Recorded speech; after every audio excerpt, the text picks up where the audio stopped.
Hi hello എല്ലാവരും tension അടിച്ച് നിൽക്കാമെന്നറിയാം. കാരണം നാളെ +1 എക്സാമാണ് വരുന്നത് ഇംഗ്ലീഷ്.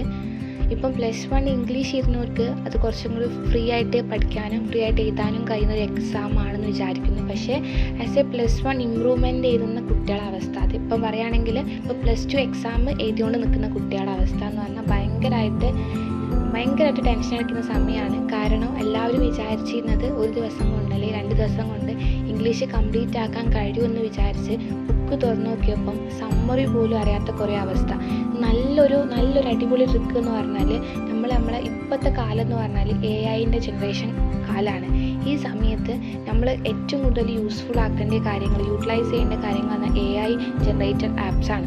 അപ്പോൾ നമ്മൾ ഗൂഗിളിൽ പോയിട്ട് നമുക്ക് വേണ്ട ഈ AI അല്ലെങ്കിൽ ജെമിനി, ChatGPT എന്നൊക്കെ അല്ലേ പറഞ്ഞ കുറേ ആപ്സില്ലേ, ആപ്സിൽ പോയിട്ട് അല്ലെങ്കിൽ ഗൂഗിളിൽ പോയിട്ട് ഒന്ന് സെർച്ച് ചെയ്ത് കൊടുക്കുക. I want A character sketch of, നമുക്ക് എന്തിനെ കുറിച്ചാണ് അല്ലെ ക്യാരക്ടർ സ്കെച്ച് വേണ്ട, റിവ്യൂ, റൈറ്റപ്പ് അങ്ങനെ പറഞ്ഞിട്ട് നമ്മൾ സിമ്പിൾ ആസ് എ ബിഗിനറിൻ്റെ കേസിലുള്ള പോലെ എഴുതാൻ ചോദിക്കുക.